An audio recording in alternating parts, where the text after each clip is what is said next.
আলোচ্য বিষয় হলো ঈদ। ঈদের দিনের করণীয় বর্জনীয় আমল সমূহ আজকে পেশ করার চেষ্টা করব ইনশাআল্লাহুল আজিজ। মাহে রমাদানের একদম বিদায় লগ্নে বর্তমান আমরা অবস্থান করছি।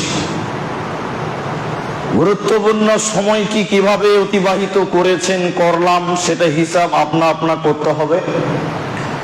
কিন্তু যেহেতু আমাদের সামনে ঈদ চলে এসেছে, ঈদের দিনে মুমিন মুসলিমদের করণীয় কি আছে, বর্জনীয় কি আছে, এই বিষয়গুলো ধারাবাহিকভাবে বলার চেষ্টা করব ইনশাআল্লাহুল আজিজ। আমার গ্রামের মানুষদের প্রতি অবাক লাগে, এটা জুমার দিন, এত বড় সমাজ, আজান শেষ হয়ে গেছে, এখনো মসজিদ পরিপূর্ণ হয়নি, আসবেন নামাজ শুরু হওয়ার 10 মিনিট আগে। আর কতদিন পরে বুঝবে গ্রামের মানুষ এটা জুমার দিন, তাও আবার রমজান মাসের শেষ জুমা। মানুষ কত গাফিল হলে অবস্থা হতে পারে, মানুষের কত অধপতন হলে, ইমান ইসলাম সম্পর্কে অজ্ঞ হলে মানুষের এই অবস্থা হতে পারে। ভাবা যায় যে শেষ জুমা রমজানের, রমজানটাকে বিদায় জানিয়ে দিলাম, অথচ জুমার দিনেও আমাদের নামাজের প্রতি গুরুত্ব নেই। আজান হয়ে গেছে, খুতবা চলছে, এখনো গ্রামের 80% মানুষ এখনো আছে। আল্লাহু আকবার। আমরা মাহে রমজান বিদায় জানিয়েছি, আমরা ঈদকে স্বাগতম জানাচ্ছি। সেই ঈদকে কেন্দ্র করে আমাদের অনেক জানার আছে, তাই যারা উপস্থিত আছেন খুব সূক্ষ্মভাবে বোঝার চেষ্টা করেন। আপনি এই কথাগুলোকে 20 মিনিট মনে করবেন না, আমার এই কথাগুলোকে রেডি করতে 20 ঘন্টা লেগেছে, আপনাকে আমি 20 মিনিটে শোনাবো। তাই আপনি এগুলো গুরুত্ব দিয়ে বোঝার চেষ্টা করবেন, এত সহজেও পাবেন না, অনেক ঘাটাঘাটি করে আপনাকে এই জায়গাতে এসে বলতে হবে। আমাদের প্রথম অধ্যায় হলো রমাদান শেষ করে ঈদের দিনে আমাদের করণীয় সমূহ কি, কোন কোন কাজ করা একজন মুমিন মুসলমানদের জন্য জরুরি, করা উচিত, করতে হবে। তার 1 নম্বর হলো ঈদুল ফিতরের দিন, অর্থাৎ রোজার ঈদের দিন সকাল সকাল সর্বপ্রথম কাজ হলো গোসল করা। হযরতে নাফি রাহমাতুল্লাহি আলাইহি তিনি বর্ণনা করছেন, ইবনে ওমর রাদিয়াল্লাহু তাআলা আনহু তিনি ঈদুল ফিতরের দিন খুব সকাল সকাল তিনি গোসল করতেন।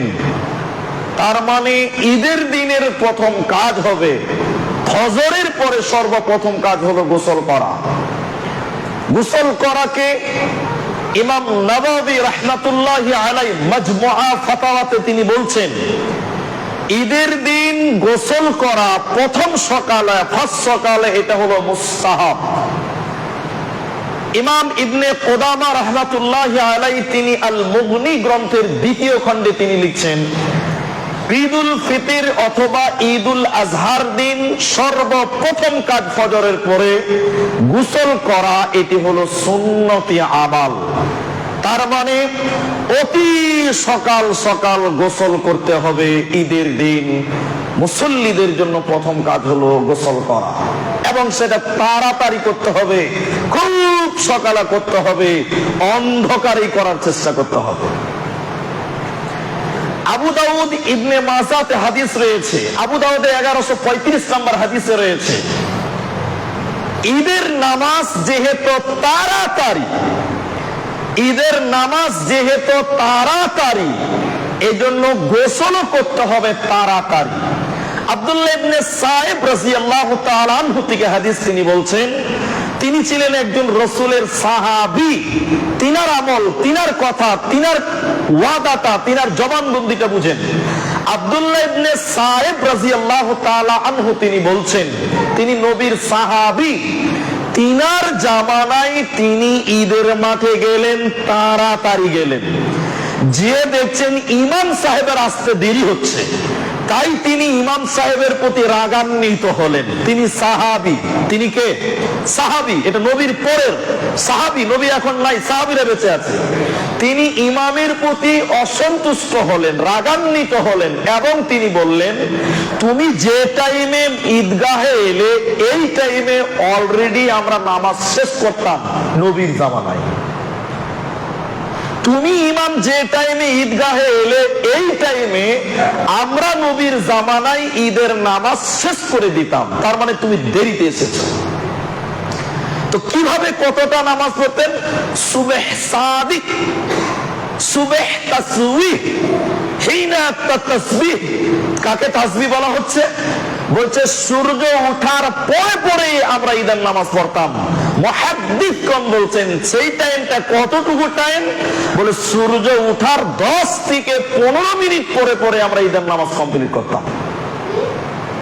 তাহলে ঈদের নামাজ যদি এত সকাল সকাল হয় তাহলে গোসল করতে হবে কখন? সূর্য ওঠার আগে। কথা বুঝতে পেরেছেন? তাহলে গোসল করতে হবে কখন? 6:30টার সময়। মুনি সাহেব বলবে তাড়াতাড়ি এসো, আর টাইম নাই, শুনবো তখন গোসল করতে যাব না। ইবনে ওমর রাদিয়াল্লাহু তাআলা আনহু বলছেন যে আমি নাফি রাহমাতুল্লাহ আলাইহি তিনি বলছেন যে ইবনে উমারের ছেলে ঈদের দিন ফজরের পরে সর্বপ্রথম তিনি গোসল করতেন। গোসলটাই প্রথম কাজ। তাহলে 1 নাম্বার কাজ হলো গোসল করা, এবং সেটা খুব দ্রুত করতে হবে, খুব তাড়াতাড়ি করতে হবে। মানে তাড়াতাড়ি মানে সূর্য ওঠার আগে আগে, মানে আপনি যত তাড়াতাড়ি পারবেন। 2 নম্বর ঈদের দিনের করণীয় হলো উত্তম পোশাক পরিধান করা। আমরা নতুন পোশাকের কথা লাস্টে বলবো। উত্তম পোশাক পরা। আব্দুল্লাহ ইবনে ওমর রাদিয়াল্লাহু তাআলা আনহুমা, বাপ বেটা দুইজন ইমানদার, দুইজন বলছেন, ওমর ইবনুল খাত্তাব রাদিয়াল্লাহু তাআলা আনহু বাজারে দেখলেন একটা সুন্দর রেশম সুতোর জুব্বা, সুন্দর রেশম সুতার জুব্বা। ওমর ইবনুল খাত্তাব সেই জুব্বাটাকে নিয়ে এলেন, নবী সাল্লাল্লাহু আলাইহি সাল্লামের কাছে এসে বললেন, আল্লাহর নবী, এই জুব্বাটা রেশম সুতার জুব্বা, অনেক সুন্দর, এতে আপনি কিনুন, এতে আপনি ঈদের দিনে পরে সাজবেন এবং দেশ বিদেশ থেকে যে সকল মেহমান আপনার সঙ্গে দেখা করতে আসে ওদের সামনে আপনি এই পোশাকটা পরে তাদের সঙ্গে সাক্ষাৎ করবেন। তাহলে আপনার শান, আপনার মান আরো বেড়ে যাবে।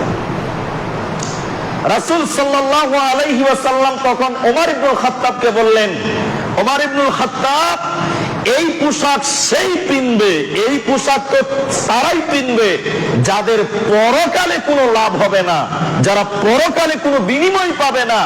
অতএব আমি নবী মুহাম্মদ এই পোশাক পিনব না। কি বুঝলেন? তাহলে নতুন পোশাক বা ভালো পোশাক পিনা যাবে না? না। এই জন্য নবী মানা করেননি, নবী নিষেধ করেছে। এজন্য ওই জুব্বাটা হলো রেশম সুতার জুব্বা। যেহেতু পুরুষদের জন্য রেশম সুতা পরা হারাম, পুরুষের জন্য রেশম সুতার কাপড় পরিধান করা হারাম, এই জন্য নবীজি নাকচ করলেন যে এই পোশাক আমি পিনবো না। কারণ এই পোশাক যে পিনবে মরার পর পরকালে সে কোনো বিনিময় পাবে না, মরার পর কিয়ামতের দিন সে কোনো বদলা পাবে না। তাই আমি আল্লাহর নবী এই পোশাক কিনলাম না। যদি ঈদের দিন ভালো পোশাক পরা হারাম হতেন, নবী সাল্লাল্লাহু আলাইহি ওয়াসাল্লাম বলতেন, চলো এগুলো নিয়ে চলে যাও, ঈদের দিন আবার কিসের নতুন পোশাক?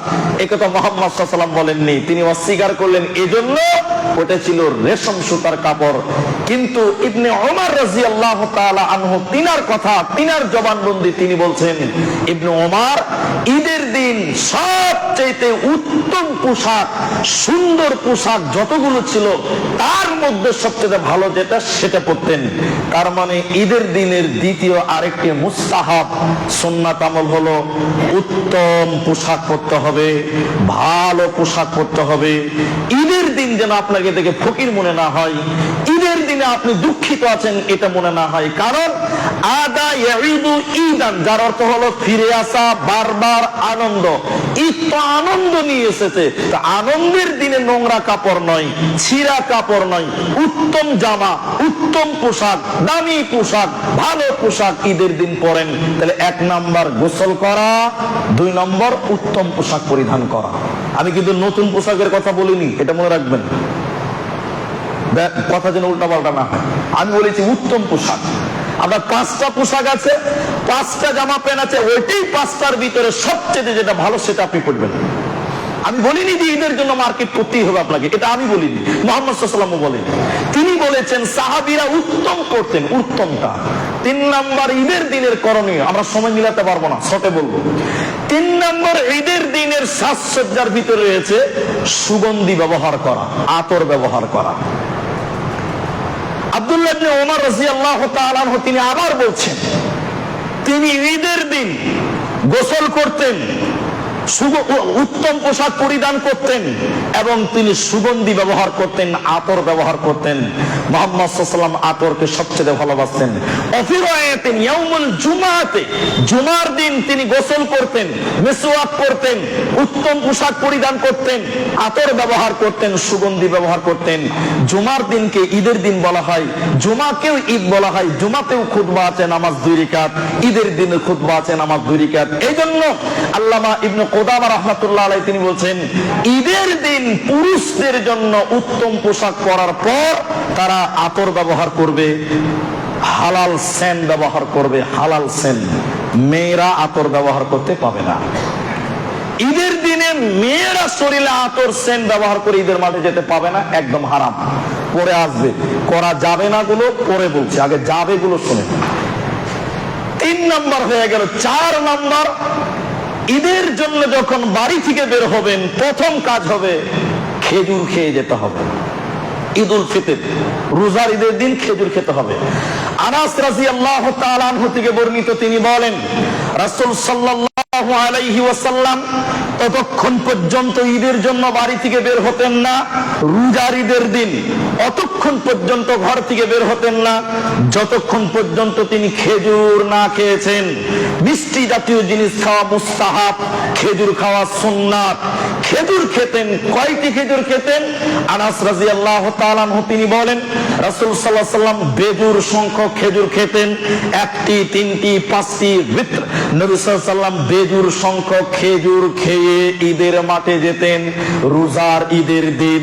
তাহলে আবার আপনার 4র্থ নম্বর করণীয় হলো ঈদের দিনে, রোজার ঈদের দিনে খালি পেটে ঈদগাহে যাবেন না, মিষ্টি মুখ করে যাবেন, খেজুর খেয়ে যাবেন। সেই খেজুর হবে বেজুর, 1টি, 3টি, 5টি, 7টি, 9টি বেজুর। এক কথায় বেজুর সংখ্যক খেজুর খেয়ে যাওয়া সুন্নতি আমাল। এগুলো আমাদের ঈদের দিন স্মরণে রাখতে হবে। এরপরে ঈদের দিন যাবেন কিভাবে? ঈদের দিন খেজুর খেয়ে বাড়িতে বের হলেন, তো রাস্তায় কিভাবে চলবেন, কিভাবে যাবেন? ওমর রাদিয়াল্লাহু তাআলা আনহু তিনি ঈদের মাঠে বাড়ি থেকে বের হতেন এবং তিনি তাকবীর দিতে দিতে যেতেন। ওমর রাদিয়াল্লাহু তাআলা আনহু ততক্ষণ পর্যন্ত তাকবীর দিতেন যতক্ষণ পর্যন্ত ঈদের মাঠে না পৌঁছাতেন। রাস্তাতে ঈদের তাকবীর পড়তে পড়তে যেতেন। ওয়াকানা ওমর ইবনে ওকারা আব্দুল্লাহ ইবনে ওমর ওয়া আবি হুরায়রা রাদিয়াল্লাহু তাআলা আনহু, হযরত আব্দুল্লাহ ইবনে ওমর এবং আবু হুরায়রা রাদিয়াল্লাহু তাআলা আনহু দুইজন বলছেন, তারা দুইজন বাড়ি থেকে ঈদের দিন বের হলেন ঈদের নামাজ পড়তে যাবে বলে। রাস্তাতে তারা জোরে জোরে তাকবীর পড়ছেন, আল্লাহু আকবার, আল্লাহু আকবার, লা ইলাহা ইল্লাল্লাহ, আল্লাহু আকবার, আল্লাহু আকবার, ওয়ালিল্লাহিল হামদ। জোরে জোরে পড়লেন আবু হুরায়রা, জোরে জোরে পড়লেন ইবনে ওমর। তাদের তাকবীর শুনে অন্য মানুষেরাও সচেতন হলো, ও আজকে তো তাকবীর পড়তে হবে। অন্য মানুষেরাও তাকবীর পড়লেন। উল্লেখিত 2টি হাদিস থেকে বোঝা যায় ঈদের দিনে রাস্তা দিয়ে যখন ঈদগাহে মুসল্লিরা যাবে তাকবীর বলতে বলতে যাবে। ছেলেরা জোরে জোরে পড়তে পারে, মেয়েরা আস্তে আস্তে মনে মনে পড়তে যাবে। কিন্তু তাকবীর পড়তে পড়তে যাওয়া সুন্নাত, তাকবীর পড়তে পড়তে যাওয়া সুন্নাত। কিভাবে যাবেন? এক পথ দিয়ে যাবেন, ভিন্ন পথ দিয়ে আসবেন, এটা আরেকটি সুন্নাত। হযরতে আব্দুল্লাহ ইবনে আব্বাস রাদিয়াল্লাহু তাআলা আনহু তিনি বলেন রাসূল সাল্লাল্লাহু আলাইহি ওয়াসাল্লাম এক পথ দিয়ে যেতেন, আসার সময় পথ পরিবর্তন করতেন। মুহাদ্দিস মাজমুআ ফাতাওয়া, ফতোয়ার গ্রন্থের সবচেয়ে বড় কিতাব, সৌদি আরবের ইমাম নববী রাহমাতুল্লাহ আলাইহি তিনি লিখছেন, নবী সাল্লাল্লাহু আলাইহি ওয়াসাল্লাম এক পথে ঈদের মাঠে গেলেন, আরেক পথে ঈদের মাঠ থেকে এলেন। কেন? কয়েকটি কারণ। এক, যে রাস্তা দিয়ে হেঁটে হেঁটে ঈদের মাঠে গেছে, কিয়ামতের দিন ওই রাস্তা সাক্ষী দিবে। কিয়ামতের দিন ওই আশপাশের পাখি যারা দেখেছে তাকে, ওই পাখিগুলো সাক্ষী দিবে। যে গাছপালা তাকে দেখেছে, গাছপালা সাক্ষী দিবে। যে বাড়িগুলো তাকে দেখেছে, বাড়িগুলো সাক্ষী দিবে যে আল্লাহ তোমারে বান্দা শুকরিয়া আদায়ের জন্য ঈদের দিন সকাল সকালে ঈদের নামাজ পড়তে গেছিল। এবার আসার সময় যদি অন্য রাস্তা দিয়ে আসে, আরো নতুন নতুন গাছ, আরো নতুন নতুন বাড়ি, আরো নতুন নতুন রাস্তা, সেগুলো আপনার আমার জন্য সাক্ষী দিবে। নাম্বার 2, রাস্তা পরিবর্তন করলেন, এক রাস্তাতে গেলেন, 10 জনের সঙ্গে দেখা হলো। আপনি বললেন আসসালামু আলাইকুম, আল্লাহ আপনার প্রতি শান্তি বর্ষণ করুক, এটা হলো দোয়া। সে বলল ওয়া আলাইকুমুস সালাম, আপনার প্রতি শান্তি বর্ষিত হোক, এর নাম দোয়া। এক রাস্তাতে গেলেন, দিলেন 20 জনকে সালাম, 20 জনকে দোয়া দিলেন, 20 জনের কাছে দোয়া পেলেন। আসার সময় অন্য রাস্তা দিয়ে এলেন, আবার 20 জনের সঙ্গে দেখা হলো, অন্য 20 জন, তাদেরকে সালাম দিলেন, তারা আপনাকে সালাম দিল। তাহলে ভিন্ন রাস্তায় যাওয়ার হিকমত হলো, যে জায়গা দিয়ে যাবেন ওই জায়গাগুলো আল্লাহকে সাক্ষী দিবে। যেই সকল মানুষের সঙ্গে দেখা হবে তারা আপনার জন্য দোয়া করবে, আপনি তাদের জন্য দোয়া করবেন। এই জন্য এক পথে যাওয়া, ভিন্ন পথে আসা, এক পথে যাওয়া, ভিন্ন পথে আসা, এটা নেকির কাজ, সওয়াবের কাজ। এই জন্য ঈদের মাঠে তাকবীর পড়তে পড়তে যাবেন, এক পথে যাবেন, এক পথে আসবেন, এটা হলো সুন্নাহ। ভাই কথা বুঝতে পেরেছেন? এরপরে ঈদের মাঠে যাওয়ার আগে সাদাকাতুল ফিতর, যাকাতুল ফিতর আদায় করে যেতে হবে। 3টি হাদিস, 2টি হাদিস শোনাই। এক, আব্দুল্লাহ ইবনে ওমর রাদিয়াল্লাহু তাআলা আনহুমা তিনি বলেন, ফারাদা রাসূলুল্লাহ সাল্লাল্লাহু আলাইহি ওয়াসাল্লাম, আব্দুল্লাহ ইবনে ওমর রাদিয়াল্লাহু তাআলা আনহু তিনি বলছেন, বুখারী হাদিস, ফারাদা রাসূলুল্লাহ সাল্লাল্লাহু আলাইহি ওয়াসাল্লাম, রাসূল সাল্লাল্লাহু আলাইহি ওয়াসাল্লাম ফরজ করেছেন যাকাতুল ফিতর সাআন মিন তামরিন শাইরিন আলাল হুররি ওয়াল আবদি ওয়াল যাকারি ওয়াল উনসা ওয়াস সাগীর ওয়াল কাবীর মিনাল মুসলিমিন। আল্লাহ রাসূল সাল্লাল্লাহু আলাইহি ওয়াসাল্লাম ফরজ করলেন যাকাতুল ফিতর। কার জন্য? এক সা খাদ্যদ্রব্য, খেজুর, জব। কার জন্য? পুরুষের জন্য, নারীর জন্য, ছোটর জন্য, বড়র জন্য, চাকরের জন্য, চাকরানির জন্য, মুসলিমিন, মুসলিমদের জন্য এক সা খাদ্যদ্রব্য ফরজ করেছেন। সেটা কখন দিতে হবে? ঈদের নামাজের আগে দিতে হবে। ঈদের নামাজের আগে। আলহামদুলিল্লাহ আমাদের গ্রাম সচেতন, ঈদের নামাজের আগে বন্টন হয়ে গেছে, আলহামদুলিল্লাহ হচ্ছে প্রত্যেক বছর, আলহামদুলিল্লাহ। আব্দুল্লাহ ইবনে আব্বাস রাদিয়াল্লাহু তাআলা আনহু বলেন, নবী সাল্লাল্লাহু আলাইহি ওয়াসাল্লাম বললেন, কেউ যদি ঈদের নামাজের আগে সাদাকাতুল ফিতর বন্টন করে, এটা হবে সাদাকাতুল ফিতর। কেউ যদি নামাজের পরে বন্টন করে, এটা হলো দান, সাধারণ দান, ওটার সাদাকাতুল ফিতর হলো না। তাহলে ঈদের নামাজের আগে সাদাকাতুল ফিতর বন্টন করে ঈদের মাঠে যেতে হবে।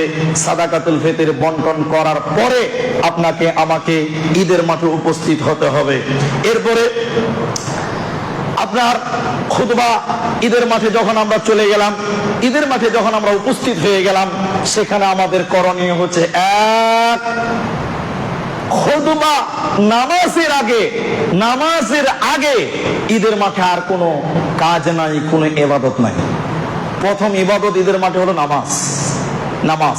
নামাজের আগে খুতবাও নাই, নামাজের আগে কালেকশনও নাই, নামাজের আগে কিচ্ছু নাই। এক নাম্বার হলো নামাজ আদায় করা, নামাজ পড়তে যেতে হবে। আমরা যদি নামাজ পড়ি তাহলে আমাদের ওটা শুদ্ধ। আর যদি আগে কালেকশন, আগে বক্তব্য, আগে অন্য কোনো ইবাদত করা হয় তাহলে হবে এটা বিদআত, তাহলে এটা হবে এক পাপ।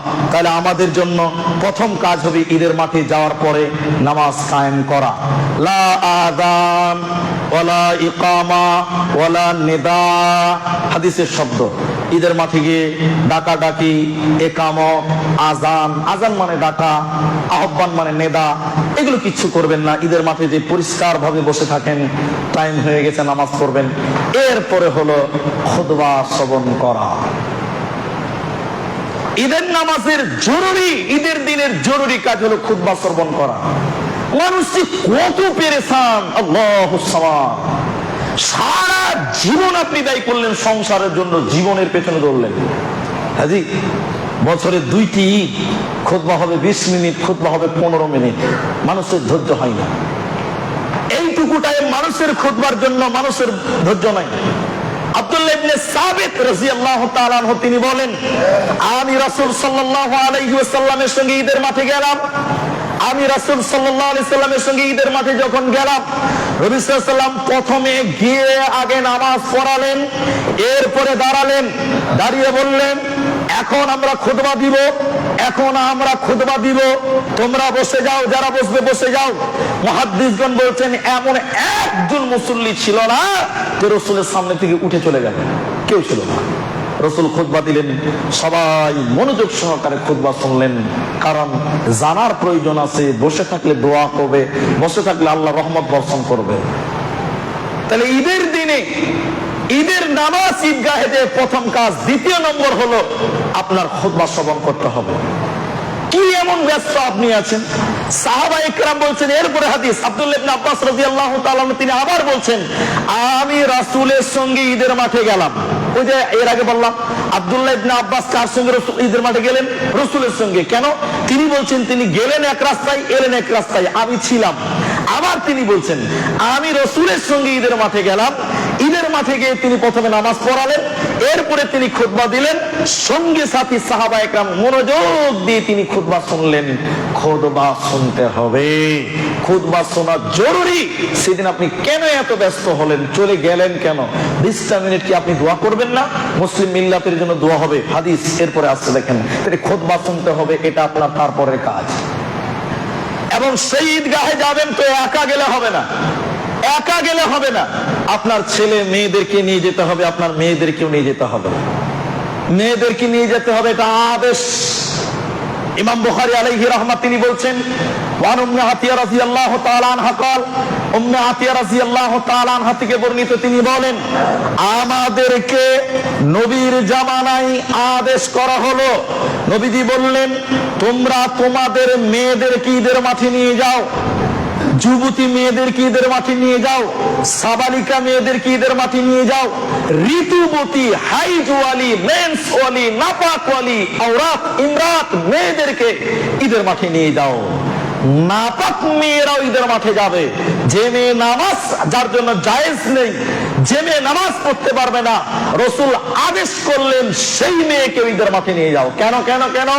রাসূল বললেন, মুসলিমদের দোয়া তারা আমিন বলবে, অংশগ্রহণ করবে। ইমাম সাহেব বলছে, আল্লাহ এই মাঠে যারা 1 মাস রোজা রেখে এই মাঠে এসেছে, আল্লাহ তুমি সবাইকে মাফ করো। সবাই তখন বলছে আমিন। আপনার ওই হাইজওয়ালি, নাপাকওয়ালি, মেন্সওয়ালি মেয়েটা ওখানে আছে, ও বলবে আমিন, আল্লাহ ওর আমিনও কবুল করতে পারে। এই জন্য কার আমিন কবুল হবে কেউ জানেন না। এই জন্য নবী বললেন, নাপাক মেয়ে, ঋতুবতী মেয়ে, হাইজওয়ালি মেয়ে, তাকেও নিয়ে যাও। অফিরায়াতিন, নবীজি এরপরে বললেন, সময় শেষ, এরপরে নবীজি বললেন, তোমাদের প্রশ্ন করলেন, কিলা ইয়া রাসূলুল্লাহ, হে আল্লাহর নবী, আমাদের মধ্যে অনেক মেয়ে মানুষ, গরীব মেয়ে মানুষ, আল্লাহর নবী, তাদের কোনো জামা নাই, তাদের কোনো কাপড় নেই, তাদের ভালো চাদর নেই, তাদের লম্বা ওড়না নাই, তারা কিভাবে ঈদের মাঠে যাবে? নবী সাল্লাল্লাহু আলাইহি ওয়াসাল্লাম বললেন, যে সমস্ত মেয়েদের ওড়না বেশি আছে, যে মেয়েদের ওড়না ছিঁড়া, ওড়না নাই, চাদর নাই, যাদের বেশি আছে, ওই না থাকা মেয়েদেরকে ধার দিবে, কর্জ দিবে, আদি দিবে, দিয়ে তাদেরকে ঈদের মাঠে নিয়ে যাবে। মেয়েরা ঈদের দিন বাড়িতে বসে থাকবে, এরকম সুযোগ ইসলামে নাই। মেয়েদেরকে নিয়ে যান। বক্তব্য সময় শেষ হয়ে গেছে, একটা পয়েন্ট খালি ছিগে গেছে, আমি আপনাদেরকে জরুরি ভাবে এই কথাটা বলতে চাচ্ছি, খুব গুরুত্ব দিয়ে বুঝেন। আপনাদেরকে যেটা আমি বলতে চাইছি এইটুকু শুধু বলেন। তাহলে ঈদের দিন মেয়েদেরকে নিয়ে গেলেন, নামাজ পড়লেন, খুতবা শুনবেন, খুতবা না শুনে আসবেন না, মেয়েদেরকে ওসিয়ত করবেন, ছেলেদেরকে ওসিয়ত করবেন। সেই দিন ঈদের মাঠে দান করতে হবে। ঈদের মাঠের সবচেয়ে জরুরি সুন্নাত হলো, যেটা নবীর হাদিস থেকে, নবীর ভাষা থেকে আছে, এটা সাহাবীদের আমল নয়, এটা তাবিঈদের, নবীজির নিজের কর্ম বলছি। জাবের ইবনে আব্দুল্লাহ রাদিয়াল্লাহু তাআলা আনহু, সহিহ বুখারী জিলদে সানি দ্বিতীয় খণ্ডে কিতাবুল হাইজের ভিতরে আছে, রাসূল সাল্লাল্লাহু আলাইহি ওয়াসাল্লাম বললেন, ইয়া জাবের ইবনে আব্দুল্লাহ, তিনি বলছেন ঈদের মাঠে নবী সাল্লাল্লাহু আলাইহি ওয়াসাল্লাম নামাজ পড়ালেন, মেয়েদের সামনে গেলেন, মেয়েদেরকে ওসিয়ত করলেন, খুতবা শোনালেন, বক্তব্য রাখলেন, রাখার পরে বললেন, হে মেয়েরা, আজকে ঈদের দিন, দান করার দিন, সাদকা করার দিন, ঈদের দিন, দান করার দিন, সাদকা করার দিন। এই কথা বলে নবীজি চলে এলেন, বেলালকে বললেন, ইয়া বেলাল, হে বেলাল, ওই মেয়েদের কাছে যাও যে মেয়েদেরকে আমি ওসিয়ত করলাম, বক্তব্য শোনালাম, যারা ঈদের নামাজ পড়লো, তুমি তাদের কাছে যাও, তাদেরকে দানের কথা বলা হয়েছে। বেলাল রাদিয়াল্লাহু তাআলা আনহু একটা চাদর নিয়ে গেলেন, রুমাল নিয়ে গেলেন, নবীজির সাহাবী বেলাল মেয়েদের সামনে পেরে দিলেন, তোমরা যে যা দান করবে ঈদের দিন, আজকে তোমরা দান করো। হাদিসের ভিতরে রয়েছে, মেয়েরা নাকের খুলে দান করলেন, মেয়েরা গলার গয়না খুলে দান করলেন। ঈদের দিন দান করবেন, সবচেয়ে মূল্যবান দান মেয়েদের জন্য সোনা গয়না, ছেলেদের জন্য টাকা পয়সা, ছেলেদের সোনা গয়না নাই, দান করবেন। শেষের বাক্যটাই ভাবে এসছে, আল্লাহ নবী বললেন ঈদের দিন, ইয়া মাশারান নিসা, হে মেয়েরা, তাসাদদাকনা, তোমরা সাদকা করো, ফা ইন্নী উরিতুকুন্না আকতার আহলিন নার, তোমরা জাহান্নামে বেশি রয়েছো। সেদিন চাদর ভরে টাকা পয়সা দান করলেন। তাহলে ঈদের দিনের জরুরি কাজ হলো, নেকির কাজ হলো, সওয়াবের কাজ হলো ঈদের নামাজ পড়া, বসে খুতবা শোনা, এরপরে দান করা। ঈদের দিন 10টা টাকা হলো নিয়ে যেতে হয়, খালি হাতে ঈদের মাঠে যাবেন না, কারণ নেকির দিন দান করবেন। এই জন্য অনেক কথা ছেড়ে দিতে হলো, সময়ের সাপেক্ষে জুমার খুতবা কি কি করা যায় না, কি কি করা যায়, আমাদের আধা ঘন্টা খুতবা, এই জন্য বলা সম্ভব হলো না। আমরা আরো ধারাবাহিকভাবে বলা যেতে পারবো। আমরা বাকি কথা আগামীতে ঈদের মাঠে বলার চেষ্টা করছি ইনশাআল্লাহ। আল্লাহ যেন আমাদের এই আমলগুলোকে বুঝে করার জন্য তৌফিক দান করেন, আমরা বলি আল্লাহুম্মা আমিন।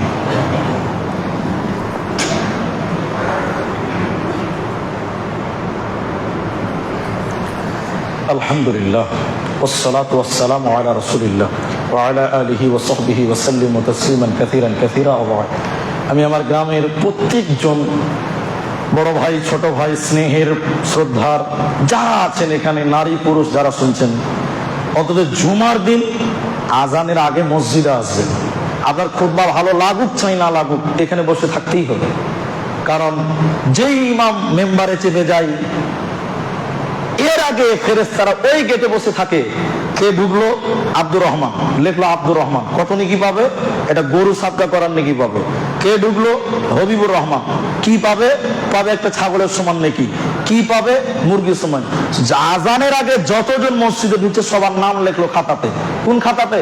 ফেরেশতাদের খাতাতে। ওই খাতাটা আল্লাহর কাছে জমা থাকবে। যেই খুতবার জন্য মেম্বার ইমাম দাঁড়িয়ে গেছে, আজান দিতে লেগে গেল, ফেরেশতারা খাতা বন্ধ করে বলছে চলো আমরা খুতবা শুনবো। তাহলে আজানের পরে যেই লোকটি মসজিদে এলো, ওদের নাম খাতাতে উঠলো না, ওদের হাজিরাই হলো না। এবার নেকি পাবে কি পাবে না ওটা আলাদা ব্যাপার, কিন্তু ওদের নাম খাতাতে লেখা। কোনো বাচ্চা যদি স্কুলে চলে যায় হাজিরা হওয়ার পরে, পড়তে দিবে, কিন্তু হাজিরা তার উঠাবে না, তুমি রং টাইমে এসছো। তো এইরকম ব্যাপার। এই জন্য অন্তত জুমার দিন টাইম মতো মসজিদে আসবো। একবার বলুন ইনশাআল্লাহ। আল্লাহ আমাদের যারা মারা গেছে তুমি তাদের কবরের শাস্তি মাফ করো, বলুন আল্লাহুম্মা আমিন। আল্লাহ যারা অসুস্থ তুমি তাদের শিফায়ে কামেলা আজেলা দান করো।